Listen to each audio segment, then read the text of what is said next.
Decíamos que hoy tenemos un extraordinario invitado, el doctor Cecilio Díaz Carela.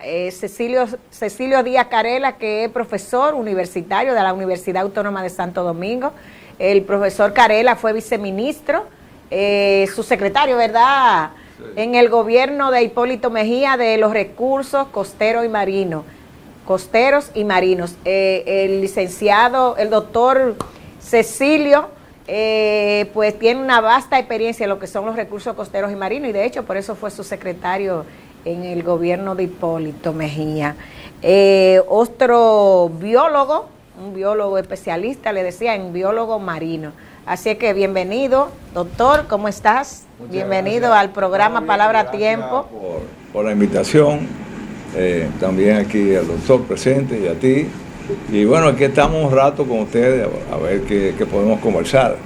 Así es, así Yo es. quiero comenzar preguntándole al amigo Cecilio, ¿por qué ahora mismo no hay sargazo? ¿Es que el sargazo es algo que viene? ¿En qué época del año que cae el sargazo a las playas dominicanas? Bueno, eso es por temporada. Generalmente va a venir ahora.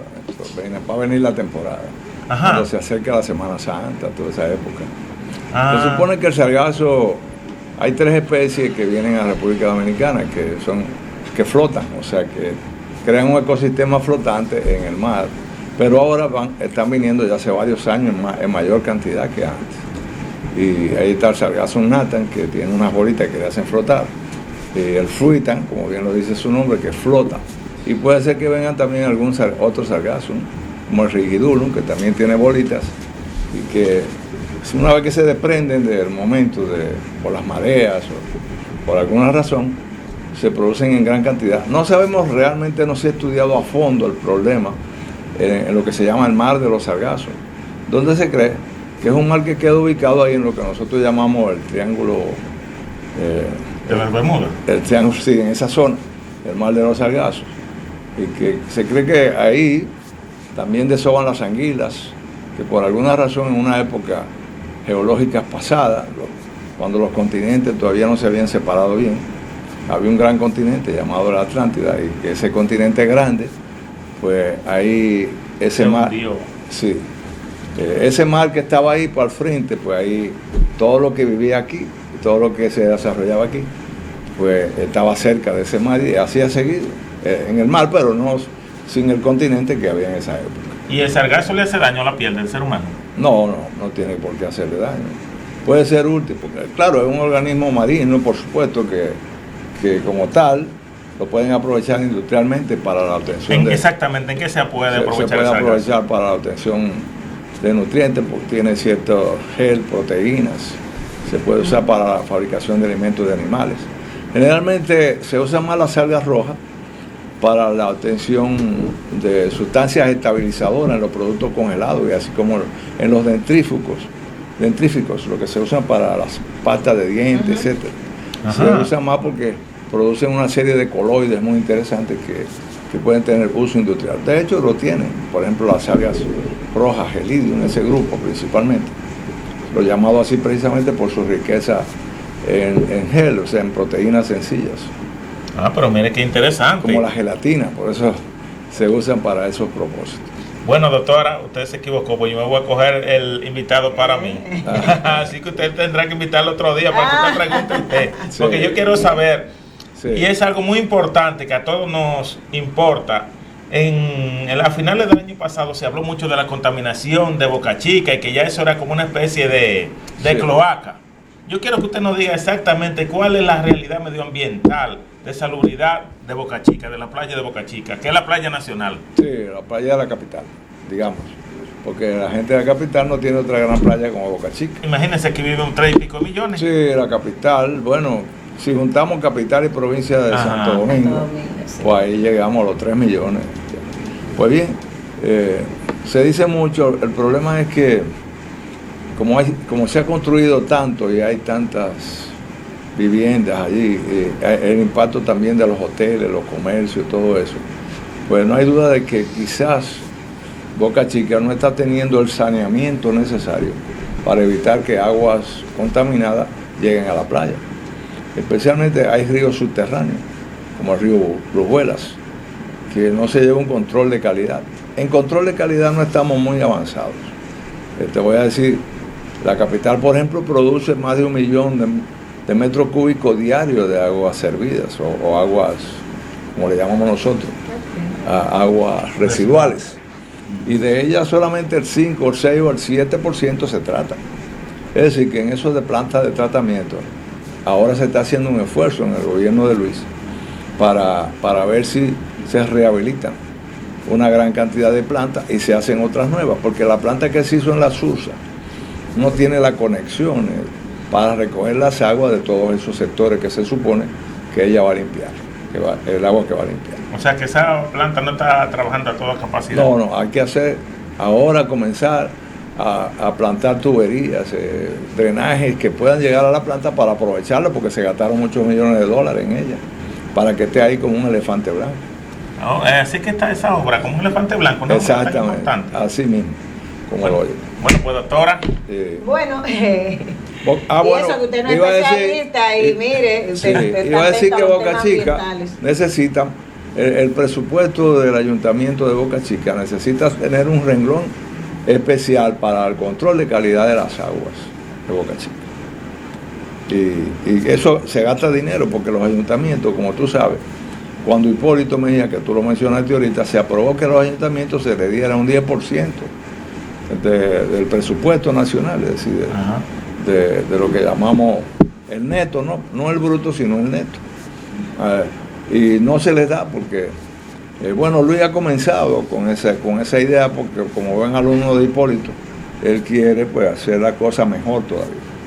Bueno, si se lo propone lo podría lograr, ¿verdad? Porque ese tipo de atención para los ayuntamientos, que son los que están más cerca del problema, hay que ponerle atención. Yo creo que debe haber también cuando se aprobó la ley 6400, se dijo que todos los ayuntamientos debían tener, según la ley, una unidad de gestión ambiental. Se le llaman así, UGAN, unidad de gestión ambiental municipal, pero va a llevar el presupuesto que tienen y el personal técnico. No tienen gran cosa. Entonces, si nosotros dotamos a esas unidades de gestión ambiental municipal de presupuesto, de planes, porque la liga quizás tiene muchos problemas, pero deben ser los propios alcaldes los que tomen la rienda en ese sentido.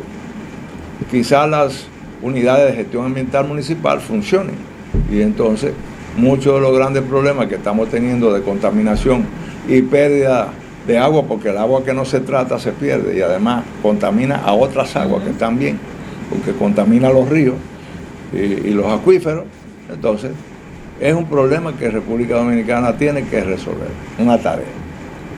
Así mismo es. Siguiendo, doctor, con ese tema de la responsabilidad de las unidades que usted decía, tengo conocimiento de causa porque fui parte cuando el alcalde David Collado era y sé que se estaba haciendo muy buen trabajo.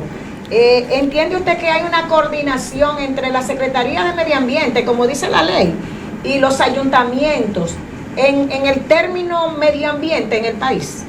Puede que la haya. Yo creo que debería haber una superintendencia de las unidades de gestión ambiental o si no un organismo en el ministerio que sea enlace para que pueda ayudar a ese proceso. Porque tiene que haber un proceso donde primero la mentalidad de los alcaldes ellos tienen que estar preparados para saber que ese es un problema que hay que afrontar. Y que aunque no se vea así rápidamente, grandes cosas de las enfermedades que ocurren en los municipios muchas veces tienen que ver con la contaminación de agua. Yo fui testigo de excepción de un caso con Juan de los Santos, que en paz descanse. No con esto quiero hacerle daño a su imagen que usted pueda tener, y ustedes dos, si pueden tener una imagen positiva de él. Óigame, a propósito de eso que usted dice, por donde yo vivo, en la avenida Charles de Gaulle, Santo Domingo Oeste, hay todo el agua de vivienda, de unos proyectos habitacionales que hizo el gobierno de Leonel, van a parar cerca de mi casa y mi casa se inunda, y todo ese sector, los Trinitarios Segundos, se inunda. Y yo como periodista, y tuve la oportunidad de conocer a Juancito, le hablé de eso, yo y otras personas más, y ¿sabe cuál fue la respuesta de él? que ahí no, esas cosas no dan voto, eso no se... Como eso cuando no se inaugura, es decir, que no se hace bulla en la prensa, no se inaugura, nadie va a invertir en cosas así. Óigame, ¿cuál es el criterio de la clase política? Por eso digo que la mentalidad juega un papel importante. Porque no se puede ser tan práctico en términos, o pragmático, digamos, que yo trabajo por lo que se ve arriba. Bueno, pues entonces instala la tubería que la gente la vea. Instala las aéreas. Instala los drenajes aéreos y a las plantas de tratamiento aéreas que la gente la vea. Bueno, eso no debe ser el criterio. Pero imagínese usted en una clase política como la que tenemos. Sí, hay muchos políticos buenos, y de ciertos enfoques. Por ejemplo, allá en esa misma zona hay un regidor que se preocupa mucho, que es Robert Arias. Él está muy preocupado por esos mismos problemas. Sí, lo tuvimos aquí a Robert. Muy bien. Y él, pues, de verdad que él está en eso. Él se preocupa, pero no recibe el apoyo que debería recibir. Pero en otras palabras, los ayuntamientos tampoco reciben ese apoyo. Porque dime tú, si a ellos se les diera ese 10% y se especializaran fondos para eso, podríamos inclusive tener ayuda internacional, porque hay muchos cabildos a nivel internacional, sobre todo de Europa, España, que ayudan a los ayuntamientos compañeros y amigos de América Latina. Y esa falta quizás, esas conexiones, no la estamos tampoco aprovechando. Es decir, que son muchas cosas que nosotros no aprovechamos, que pudieran dar para nosotros buenos beneficios en términos de salud, en términos de manejo del medio ambiente. Porque medio ambiente es todo. Óigame, Cecilio, excúseme, pero yo tengo que aprovechar el tiempo. Sí. Yo veo que usted es una persona muy capacitada y sobre todo sus argumentos son muy razonables. Y aquí en República Dominicana no se puede hablar de medio ambiente si no se habla, y recursos naturales si no se habla de Valle Nuevo. Valle Nuevo, bueno. Creo que eso es básico, porque nace el río Yuna, nace el río Yaque del Sur, Yaque del Norte, es decir, los tres principales ríos del país nacen ahí. Sí.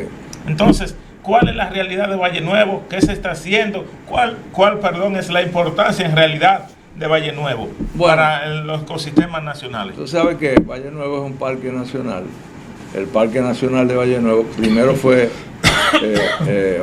con otro nombre, ¿no? Se creó primero en honor a aquellos naturalistas de República Dominicana que aman la naturaleza, como por ejemplo había un periodista muy querido, ¿no? Felicelio Ducodrey, que trabajó muchos años en el Nacional, y él produjo unos volúmenes muy interesantes de todas sus experiencias a nivel del medio ambiente. Es decir, en la prensa hay mucha gente que le encanta el medio ambiente, pero lamentablemente con lo que respecta a Valle Nuevo, en el 2006 se hizo un plan de manejo, porque Valle Nuevo hay 4 provincias que tienen jurisdicción en Valle Nuevo: provincia de Azua, La Vega, la provincia de Bonao, la provincia de San José de Ocoa. Ok. Entonces, ese plan de manejo implicaba, en primer lugar, el reordenamiento del recurso humano que allí estaba aprovechando las áreas protegidas. Por ejemplo, yo recuerdo haber ido a Valle Nuevo en el año 74, donde había ahí un campamento de alemanes que estaban probando la papa variedad crenola, que luego se la llevaron para Alemania. En ese tiempo todavía se practicaba agricultura en Valle Nuevo. Fui podía ser hace 2 o 3 años atrás que fui, y visité la zona del castillo, que ahí había una pequeña población que se dedicaban también al cultivo de la papa y de otros. Pero no a nivel industrial ni nada de eso, no para consumo de conuquismo. Sí, era una pequeña población, pero ya esa población fue desalojada. Luego quedaba otra población de Río Grande, más abajo, que queda prácticamente fuera del parque. Entonces, lo que se aprobó en el plan de manejo es lo que se debería haber hecho, porque los planes de manejo se hacen como un instrumento político para la toma de decisiones de una área dada, que en este caso era el parque. Ese parque hay que conservarlo, pero también el recurso humano hay que ayudarlo. Porque la misma gente pobre, por el mismo hecho de sobrevivir, impactan el medio ambiente. Es decir que... Pero, ¿cuál es la real importancia del Parque de Valle Nuevo, Parque Nacional Valle Nuevo para el país? Tiene mucha importancia porque allí se generan muchos ríos, muchas fuentes de aguas, y debemos protegerlas, pero no dejarlo así, sino tener vigilancia, tener cursos, ocuparse de todo el personal y recursos humanos que vive a los alrededores en cada una de esas provincias. Porque ahí tú tienes, por ejemplo, la provincia, la gente de la horma de San José de Ocoa, que tenían sus conucos, su producción de papa, la horma es un clásico. Entonces ya la horma prácticamente, para poder tú desalojar a esa gente, tú tienes que buscarle opciones. Tú tienes que, en otras palabras, si tú tienes que mediar con el recurso humano que tiene años ocupando zonas que tú has declarado áreas protegidas. Y esa es una de las cosas que también tenemos nosotros que resolver. El problema de el saneamiento y la conformación del catastro de las áreas protegidas, comenzando por ahí, porque no tenemos un catastro de áreas protegidas, porque hay muchas áreas que no se han saneado y que quedan todavía los títulos a nombre de los propietarios originales, y eso hay que resolverlo. Y hay que resarcir a esa gente. Claro, muchos gobiernos vienen y el PLD, por ejemplo, 16 años no se resarció a nadie. Hipólito en su gobierno le compró a la familia Guzmán Abreu 125,000 tareas de tierra para incorporar al Parque Valle Nuevo. Pero ahí tienen tierra los Mera, tienen tierra también los Mera Fonder, me parece que son. Lo mismo Guzmán, otro grupo de Guzmán. Porque cuando Trujillo, creo que fue José Delio Guzmán que se responsabilizó en construir la carretera que iba de Constanza a San José de Ocoa. Y Trujillo le dio a cambio tierra. A mucha gente Trujillo también le dio tierra. Es decir, que son muchos, los problemas que hay que resolver no son de uno solo. Porque muchos de los fuegos que ocurren a veces por manos criminales o por gente que le han hecho algo y se desquitan con eso. Sí, así es. Se desquitan con eso. Hay una pregunta que, y yéndonos en la misma línea de lo que usted está hablando, y sobre todo usted, profesor, que es especialista en todo lo que son las costas de nuestro país. Sí. Hay un problema grave, y en estos días se habló mucho de la extracción de materiales de las costas. Sobre todo en estos días se habló mucho de las dunas, de Baní. ¿Cuáles son las consecuencias, profesor?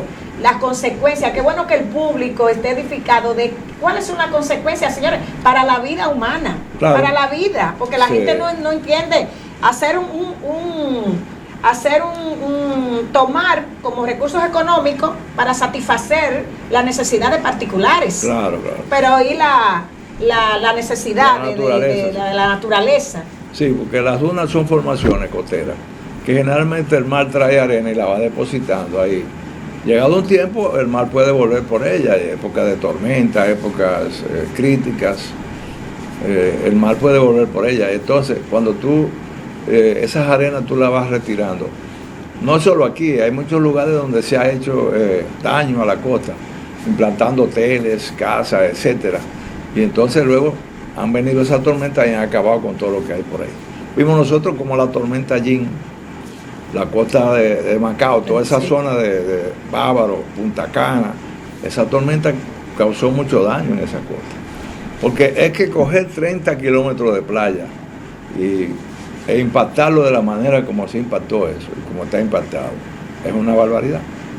Si nosotros hubiéramos tenido buenas decisiones, yo recuerdo que yo conocía la carretera que había de Cabo Engaño hasta el faro allá, de Cabo Engaño hasta allá, hasta Costa Azul o Punta Macao. Y era una carretera de 30 kilómetros, justamente a la orilla de la playa. Pero esa carretera, cuando se comenzó el desarrollo turístico, se quitó y se permitió que los hoteles se colocaran allá arriba. Entonces, fue un desarrollo poco pensado, ¿no? Así es. Si hubiéramos hecho como Brasil, por ejemplo, en la playa Copacabana, las edificaciones están después de la carretera, después de la calle que hay, y después está la playa. En Florida también se ha hecho mucho, pero ellos también han sufrido mucho con los huracanes, como pasó con el caso de los últimos huracanes que hubieron, Irma, y el que acabó también el último con Puerto Rico, ¿no? el huracán María. Por tanto, cuando tú quitas las arenas de que han depositado la duna, tú facilitas la entrada del mar, como ha pasado en agua en muchos sitios. Sí, desaparecido.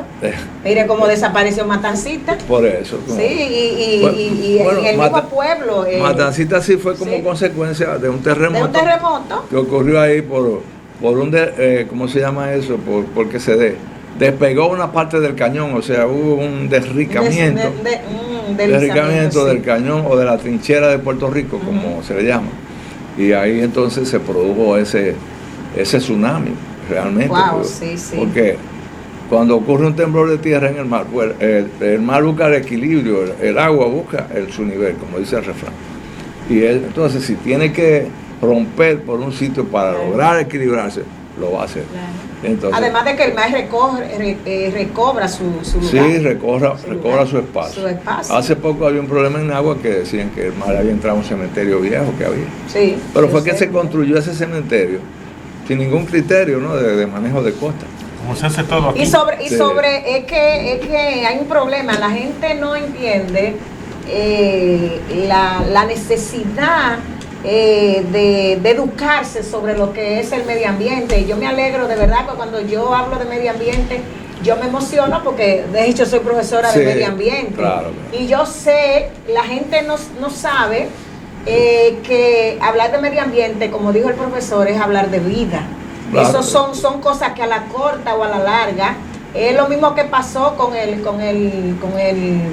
humedal más grande, de importancia aquí, el lago Enriquillo, una vez que se derramó y todo el mundo, pero era al final y al cabo cogiendo su cauce, su territorio. El lago eso es temporal, porque ya había pasado antes, en antiguas épocas. Cómo se formó el lago Enriquillo, que eso era un brazo de mar completo que separaba, habían dos pequeñas islas, la de este lado, la nueva y la vieja. Sí, así. Y entonces ese brazo de mar precisamente justamente la falla misma que provocó en Haití, la falla Enriquillo, ese gran terremoto. Pero en aquella ocasión esa falla se movió mucho más, y hay otra falla que en San José de Ocoa. Y entonces ese fallamiento provocó ese desprendimiento de lo que hoy conocemos como la Sierra de Martín García. Y provocó entonces que el río Yaque del sur, que desembocaba en Azua, es decir, en la bahía de Azua, pasara a desembocar entonces en la bahía de Neiva, porque hubo una emergencia, y entonces ese brazo de mar quedó trancado ahí. Y luego pasó a ser el lago, lo que conocemos hoy como el lago Enriquillo, el lago más antiguo de las Antillas, una reliquia, y que debemos conservar. No, y a nivel del mundo, por lo menos de América Latina. El lago más antiguo de las Antillas. Por sus características. Y sería bueno que me gustaría que hicieran un museo allá. Yo lo he recorrido entero, el lago completo. Hicimos un estudio de los peces del Yaque del Sur, y entre ellos fuimos por el lago Enriquillo también, identificando la fauna íctica, es decir, de los peces. Y la flora también de esa zona. Las especies que habitan allí, que son en el lago Enriquillo. De hecho, yo siempre me acuerdo del animal que hubo ahí, el rinoceronte, ¿verdad? El cenodonte, el pequeñito. No, que se casió y tuvo en el gobierno de Lionel, y tuvieron que inyectarle mucha tilapia, porque eso era que se alimentaba. Tú dices el cocodrilo americano. Sí. El cocodrilo americano. El cocodrilo acutus, que ¿cómo se llama la especie? Exacto. ¿Cómo se llama, profe? Cocodrilus acutus. Sí. Así es. Se llama la especie. Yo he estado ahí en la isla Cabrito en época en que de puesta de los cocodrilos, y cuando nacen los pequeños. Una época con Cito Enchate, que es un biólogo que se dedica al estudio de los reptiles en República Dominicana. Oh, qué bien. Y además el lago Enriquillo también es el único que entra en el convenio de Ramsar. Como humedal de importancia. Tenemos, que hay otros. Tenemos otros humedales, pero el más importante, es el lago Enriquillo, en el convenio de Ramsar. Hay un tema, profesor, que usted tiene mucho conocimiento y que no lo vamos a dejar ir de aquí sin preguntarle, y es que ha habido mucha por los países como el nuestro, y de hecho vimos que en época pasada de la otra administración el presidente Pues Danilo Medina, pues tuve una reunión sobre el cambio climático, donde hubieron varios acuerdos allí y que además en nuestro país se ha sentido ese impacto del cambio climático. ¿Qué usted nos puede decir aquí de la causa y consecuencia? Bueno, usted sabe que el clima pues sufre ciertas variaciones que pueden ser en un siglo, medio siglo, años o un milenio. Bueno, ahora hace 100.000 años hubo un gran cambio climático y se murieron miles de especies que habitaban en esa época. Claro, no estamos hablando de la época en que desaparecieron los reptiles, fue en el periodo secundario, que hace muchos millones de años, pero 100.000 años atrás hubo un gran cambio climático.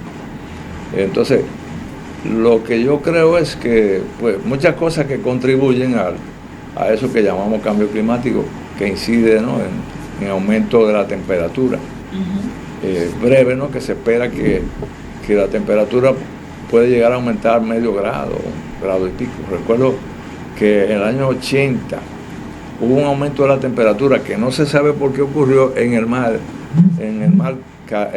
Caribe especialmente. Se cree que fue que lanzaron unos productos radioactivos. Y entonces yo vi una gran cantidad de mortandad de peces, pero gran cantidad de peces. Uno iba en un bote, yo en ese tiempo estudiaba ciencias marinas en Mayagüez, y uno iba en los botes por ahí en la parte sur de Puerto Rico y veía la cantidad de peces muertos, que eso es increíble. Cualquier alteración de la temperatura afecta a la vida, porque sobre todo afecta a los corales, que afecta a los peces, la vida marina. El mar hay que protegerlo, porque el mar es que absorbe casi todo el CO2 que hay en el planeta. Aquí el mar es, como quien dice, el banco de dióxido de carbono. Y hay otra cantidad de dióxido de carbono a nivel de la estratosfera. Hay unos 700 millones de gigatoneladas, podría decir. Pero nuestro mundo está produciendo ya cerca de 7 gigatoneladas. Si entendemos por giga, algo más que miles de millones. Entonces tenemos que reducir un poco, a vernos y estudiar. Es decir, antes de hablar mucho, lo que necesitan son programas de estudio y seguimiento. Por ejemplo, nosotros habíamos adquirido 2 boyas que cuestan muchísimo dinero y hay que darle mucho mantenimiento, y se perdieron. 2 boyas que están conectadas con los satélites directamente en un programa que se llama CARICUB, que Puerto Rico tienen en muchas partes del Caribe hay, y del Atlántico. Esas boyas dan información a esos satélites, cómo anda el CO2 en el agua, cómo cambia la temperatura. Es decir, llevan un récord de todo eso. Y nosotros ahora no tenemos, porque las que nos obsequiaron se perdieron por falta de mantenimiento. En los gobiernos del PLD, por supuesto, porque no me explico que los gobiernos del PLD no sé por qué no le dedicaban tanta importancia al impacto del medio ambiente y los recursos naturales. Bueno, porque ellos estaban más en economía. La economía era más el asunto económico. Le causaba más gracia un problema de conciencia, ¿verdad, profesor? Un problema de conciencia. De conciencia. ¿Usted cree que los impactos medioambientales, sobre todo en los países como el nuestro, es un problema de educación, ¿no? Sí, de educación. Importante la educación y de formación de profesionales.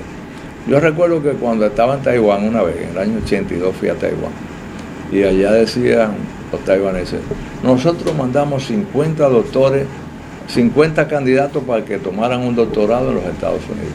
Pero cada uno cuando vino tenía que formar 50 doctores más aquí. Es decir, nosotros yo me he cansado, por ejemplo, en la universidad misma, de ver si algún estudiante, o 2 o 3 o 4, estudian oceanografía física, porque no tenemos un oceanógrafo físico en República Dominicana. Pero el oceanógrafo físico es un físico que se dedica al mar, porque el mar, todos los procesos físicos que ocurren, los tsunamis, las ondas, todo eso son procesos físicos. Claro que tienen consecuencias en la costa, erosión, impacto en la costa, todo eso. Entonces, porque por ejemplo, fíjate que un tsunami, aquí ocurrió un terremoto en el año 1721 que provocó un tsunami que llegó a Puerto Rico. En Puerto Rico sintieron los efectos. Y sabe Dios, ocurren tsunamis en otros lugares y aquí llegan, pero no sabemos nada. No sabemos nada porque no estamos estudiando. Aquí hubo, sí. Tenemos quizás pocos mareógrafos en la costa, que son instrumentos que son los que llevan, van registrando los cambios en el mar. Y aquí que estamos amenazados, usted dirá si es así o no, porque uno bastante ha visto en la prensa, ha leído de que estamos amenazados por el asunto del cambio climático y esos huracanes potentísimos de categoría 5, que yo nunca lo había visto y lo estoy viendo en los últimos años. Sí, bueno, sí, como se hace, ¿no? En aquella época Pero tenemos que irnos a unos comerciales. Vamos a seguir conversando con el profesor Cecilio Díaz.